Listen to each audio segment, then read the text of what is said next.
Salut! J'espère que vous avez passé une merveilleuse semaine et nous célébrons le Seigneur pour cela. Si ce n'est pas le cas, je vais vous dire une parole que le Seigneur m'avait dite alors que je prépare un temps de prière il y a quelques mois. Et dans ma prière, je voulais tout simplement savoir ce que je pouvais répondre si je demandais à l'audience comment s'est passée la semaine et que quelqu'un me disait que ça ne va pas ou qu'il a passé une très mauvaise semaine. Voilà ce qui m'a inspiré. Je vais le redire pour toi qui m'écoutes et qui a peut-être eu des moments difficiles cette semaine. Tu es encore là. Ce que tu as pensé ne pas surmonter en début de semaine, regarde, là on est en fin de semaine, c'est déjà passé. Tu as survécu. Je veux te dire que tu es un gagnant, rien n'a pu te mettre KO, quand bien même tu as pu tomber.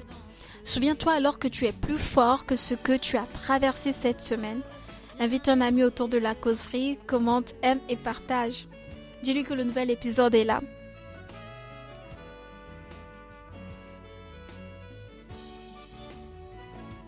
Une nouvelle fois, bienvenue dans la causerie de bonheur, le lieu où on parle de la parole sans prétention. Je suis Merveille Bonheur et j'anime ce podcast. Merci de prendre part à cette discussion. La semaine dernière, nous avons commencé un nouveau thème, les compromis que nous faisons. Nous avons surtout abordé des éléments qui nous exposent au compromis. Le premier étant l'ignorance et le deuxième, le fait de ne pas avoir des limites. Nous nous sommes basés sur l'ordonnance que Dieu a donnée à Adam et à Ève comme base pour montrer comment, par ignorance et parce qu'on ne met pas de limites autour de nous, quand on sombre en fait dans des compromis. Et on a aussi cité les fils d'Aaron qui ont fait des compromis par ignorance et parce qu'ils ont été entraînés par l'atmosphère et le relâchement du peuple autour d'eux. On sait qu'ils en sont morts. En parlant de ça, j'ai vécu une expérience assez étrange récemment et je pense qu'il permettra d'illustrer l'importance de connaître et de définir les limites pour ne pas sombrer ou pas faire des compromis contre la volonté de Dieu et s'exposer à sa colère. Dieu veut que nous puissions vivre, ça c'est un fait. Souvent dans la Bible, on retrouve souvent cette phrase qui revient notamment dans l'Ancien Testament assez régulièrement. Recherchez Dieu et vous vivrez. En cherchant Dieu, on a accès à sa pensée, donc à sa volonté. Par conséquent, on sait comment se tenir et fuir tout compromis. Si vous suivez l'actualité, vous savez que l'ESA, donc l'Agence spatiale européenne, a lancé un appel à candidature pour des futurs astronautes, avec un avantage donné aux candidatures féminines. Je ne sais pas si c'est à cause de Persévérance qui a atterri sur Mars, mais je me suis dit que ce ne serait pas mal si je pouvais candidater. Il me semble que je réponds à une partie des critères. C'est une opportunité pour vivre une expérience unique et enfin c'est un rêve d'enfant de se balader tout simplement dans le ciel, quoi. Alors j'ai commencé une première recherche et j'avoue que j'étais de plus en plus séduite par l'idée. Je me suis dit rien finalement ne me retient actuellement. Je n'ai pas d'obligations ou de responsabilités qui peuvent entraver ma démarche et c'est peut-être le moment de saisir cette opportunité de vie. Alors que je méditais dessus, j'ai senti dans mon cœur comme un premier frein. Je me suis dit je vais m'arrêter là pour le moment et dès que je pourrai, je reprendrai ma recherche et puis je prierai pour cela. Parce qu'il faut prier bien évidemment et j'ai pris l'habitude de ne pas m'engager sur des nouveaux chemins sans l'accord de Dieu. Quelque temps plus tard, je me suis de nouveau mis derrière mon PC. J'étais déjà soulagée de voir que les candidatures n'avaient même pas encore commencé. Donc je pourrais même avoir le temps de me préparer si jamais je devrais me lancer sur cette voie-là. Mais là, j'ai entendu, clairement, une voix forte résonner dans mon cœur. Et cette voix m'a dit de manière ferme et virulente, « Arrête ça, Merveille, je te veux sur terre. » C'était un temps, sévère. Vous savez, le genre de temps, quand tu l'entends, c'est toi-même qu'il faut que tu te redresses tout de suite et ne pas aller plus loin. Je vous assure, j'étais au travail. Je me suis arrêtée tout d'un coup et je suis allée prendre l'air. Je pense que mes collègues n'ont rien compris à ce qui s'est passé. Pourquoi est-ce que je raconte cela ? Alors, je raconte tout ça parce que cette histoire m'a permis de mieux comprendre comment Adam et Ève ont pu en arriver à faire un compromis contre une instruction divine. Ève était aussi entrée dans ce processus de réflexion, mais elle n'a pas su s'arrêter. Au verset 6 de Genèse 3, on nous dit que la femme vit que l'arbre était bon à manger.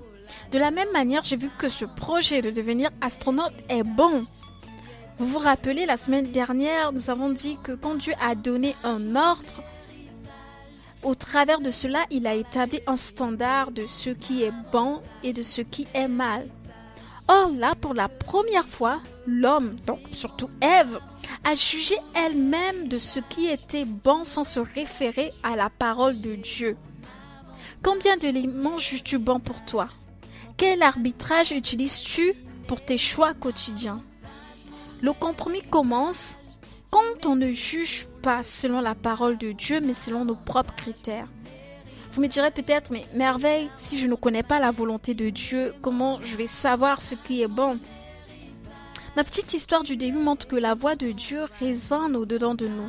Il m'a interpellée à plusieurs reprises. D'accord, d'abord par ce frein que je ressentais dans mon cœur, mais je voulais tellement aller plus loin et en savoir plus sur la candidature que j'ai voulu continuer jusqu'à un moment donné où sa voix a carrément résonné. Donc je pense que Dieu nous interpelle aussi à plusieurs reprises quand nous nous engageons dans des voies. Soit nous faisons des sourdes oreilles, soit on s'arrête et on obéit. On ne peut pas s'engager au fait une action pour nous exposer à la destruction ou à la mort plutôt. C'est trop cher payé. Nous devons rechercher la parole de Dieu, rechercher que cette parole-là nous soit révélée. Je te conjure cette année, ne fais rien sans avoir eu l'instruction divine. Excusez-moi de revenir et d'insister encore sur certains points de la semaine dernière, mais je pense que cette base est importante avant d'aller plus loin dans la causerie et cela me permet moi-même aussi personnellement de revenir dessus et de m'aligner par rapport à cela. Ainsi, avant de continuer, on va redéfinir rapidement notre thème, car j'ai fait une intro un peu speed la dernière fois en entrant directement dans le sujet. Le thème est les compromis que nous faisons. Dans les compromis que nous faisons, il s'agit ici d'aborder les compromis dans le sens de se compromettre. Voilà la définition du dictionnaire, le Larousse notamment, concernant le fait de se compromettre. C'est exposer quelque chose à un danger, à une atteinte, à un risque, diminuer les possibilités de réussite de quelque chose ou de quelqu'un. À quel danger t'exposes-tu? Les fils d'Aaron se sont exposés au feu de Dieu et ont été dévorés par le feu malgré leur zèle de servir Dieu. Par mon attitude, tout simplement en voulant candidater pour devenir astronaute, je me suis exposée à un danger. Même si dans ma tête, je savais que les chances que je sois admise sont quand même minces, voire très minces, j'ai été séduite par l'idée et cela m'aurait écartée de la volonté de Dieu pour ma vie, à son plan pour cette année. Adam et Ève aussi se sont exposés à un danger, les paroles mensongères du serpent. Je ne vais pas revenir dessus, mais nous avons déjà abordé l'importance de connaître la volonté de Dieu et de se soumettre et de se mettre plutôt des limites pour ne pas se laisser entraîner et se compromettre. Jusqu'où vas-tu échanger avec le serpent qui rôde autour de toi? Je vous assure, j'ai tant bien que mal d'avancer sur d'autres points, mais je n'y arrive pas. Que le Seigneur vienne vraiment à mon aide.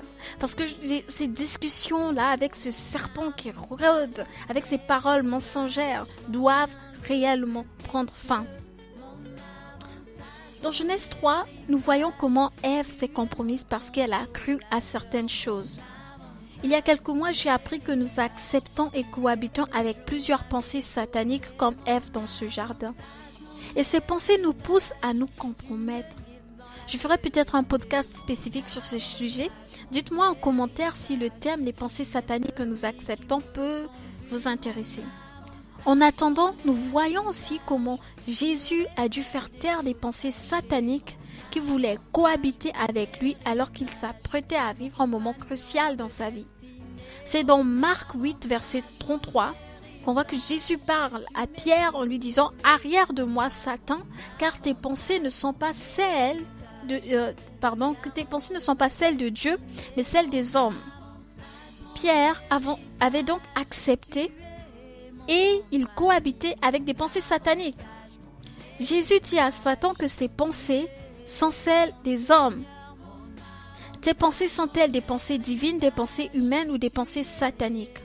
Sachant que là, on comprend réellement que dans les pensées humaines, il y a une grande influence de pensées sataniques. Que ce soit dans Genèse 1 et dans Marc 3, un trait commun, en fait, distingue finalement ces pensées sataniques qui nous infiltrent. Dans Marc 3, souvenez-vous, Marc 8 plutôt, excusez-moi, Jésus parle de sa souffrance, de la mort, qu'il fallait qu'il passe par là et qu'il allait ressusciter le 3e jour.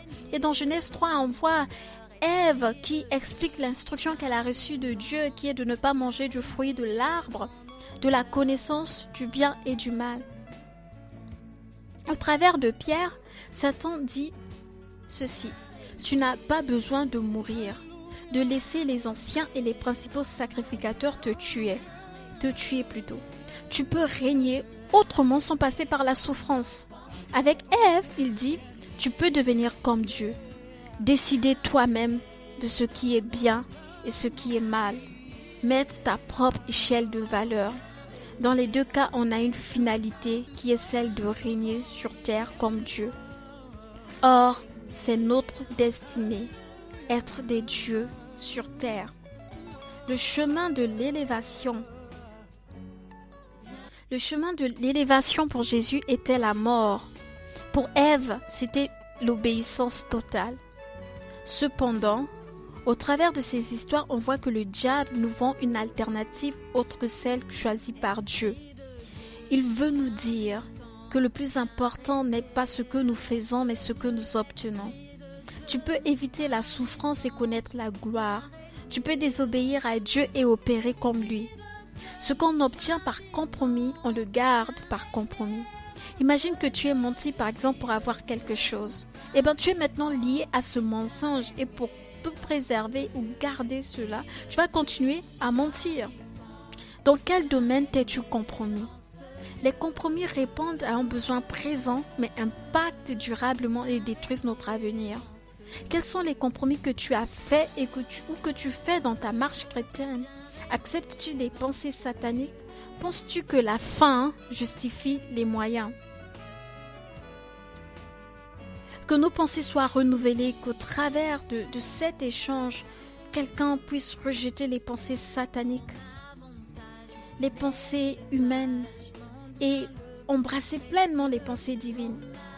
Ma prière est que le discernement de sa volonté, de ce qui est bien et mal, nous soit donné. Que les chaînes de compromis qui nous tenaient captifs jusqu'à présent puissent tomber. Et nous disons Amen à cette courte prière. Nous allons nous arrêter avec ces questions en suspens. La semaine prochaine, nous reprendrons à partir de là.